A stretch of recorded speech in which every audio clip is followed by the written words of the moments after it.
जी मंत्री जी, यूजीसी को लेकर बड़ा विरोध हो रहा है, क्या कहें? पर विचार किया जाए सर। ये गटर नाला पूछा यार।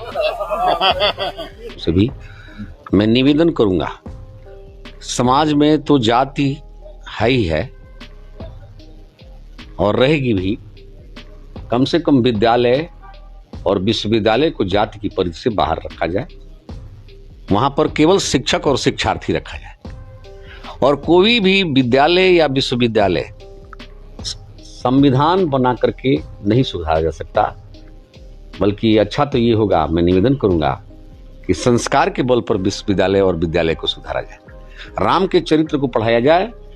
मैं सबसे प्रार्थना करता हूं सभी नेता बंधुओं से कि यदि जिस दिन राम का चरित्र विश्वविद्यालय और विद्यालय में पढ़ाना चालू हो जाएगा, प्रत्येक बच्चा जाति का भेदभाव भूल करके सेवरी का जूठा बेर खाना चालू कर देगा। देश भर में यूजीसी के नए नियमों को लेकर आग लगी है।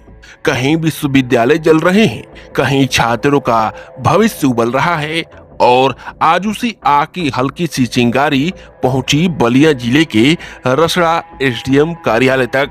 स्वर्ण समाज के युवा हाथों में तख्तियां, नारों में आक्रोश और आवाज में सवाल।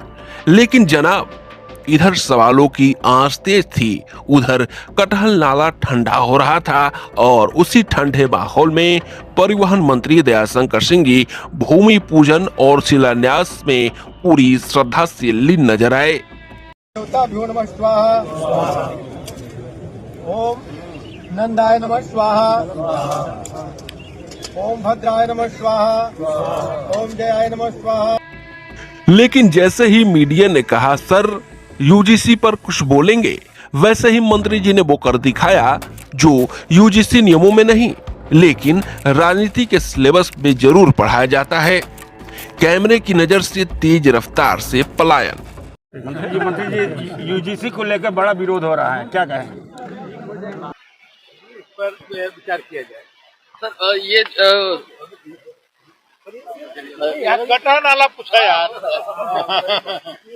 अब सवाल ये नहीं कि यूजीसी का नियम क्या है, सवाल ये है कि नियम से डर कौन रहा है। जहां पक्ष और विपक्ष नो कमेंट का राशि गान गा रहे हैं, वहीं भाजपा के पूर्व विधायक सुरेंद्र सिंह ने इतिहास का पूरा अध्याय खोल दिया।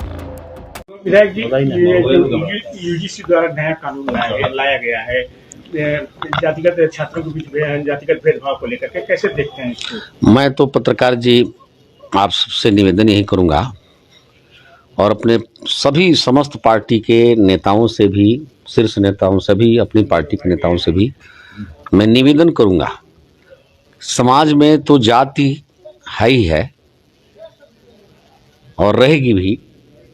कम से कम विद्यालय और विश्वविद्यालय को जाति की परिधि से बाहर रखा जाए। वहां पर केवल शिक्षक और शिक्षार्थी रखा जाए और कोई भी विद्यालय या विश्वविद्यालय संविधान बना करके नहीं सुधारा जा सकता।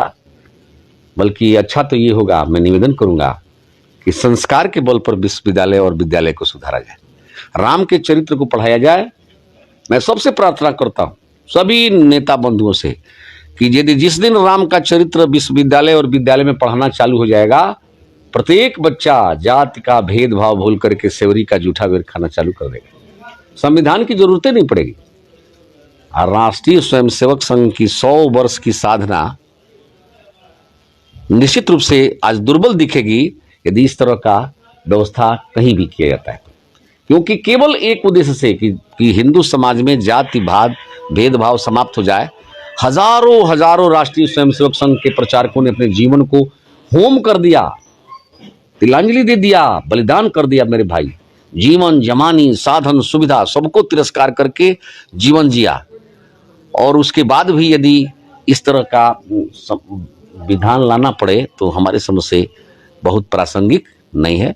मैं निवेदन करता हूं कि विद्यालय और विश्वविद्यालय को में केवल शिक्षार्थी, शिक्षक, संस्कार, आचार, विचार ही केंद्रित रखा जाए। जैसे भी हो सके, संविधान नहीं। संविधान तो काफी बना हुआ है, वो संविधान पर्याप्त है।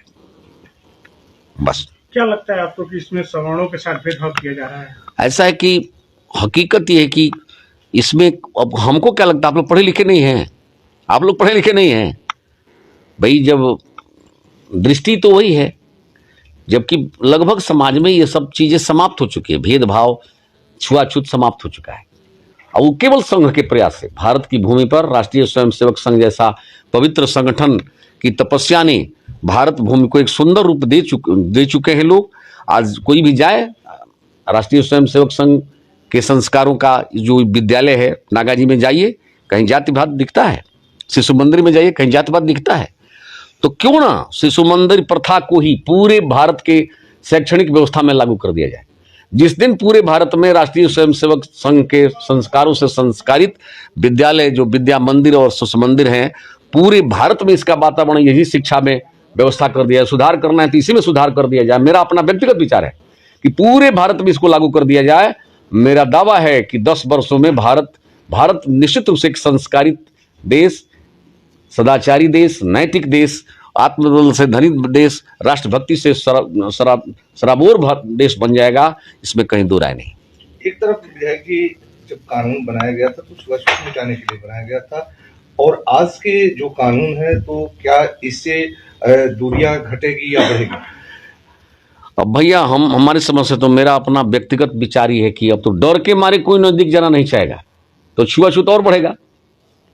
डर के मारे कि कोई भाई दिक्कत ना आ जाए, इसलिए हर आदमी चाहेगा कि संवैधानिक डर के वजह से कि भाई नजदीक रहने पर ही संकट आ सकता है। तो संकट से पहले जो है स्वभाव के कारण लोग डरते थे, वो लोग अब संस्कार के अब जो है दंड के कारण डरेंगे, और उसमें विद्यार्थी लोगों में बहुत सद्भाव नहीं रह जाएगा। इसलिए मेरा निवेदन है कि भाई पूरे देश में शैक्षणिक व्यवस्था में शिशु मंदिर प्रथा को लागू किया जाए। उस दिन किसी संविधान की जरूरत नहीं रह जाएगी, राम राज्य आ जाएगा, राम का चरित्र आ जाएगा। राम का चरित्र आ जाएगा तो समाज भी सुखी होगा, परिवार भी सुखी होगा, और एक दिन ऐसा देखने को मिलेगा कि संसार भी सुखी होगा।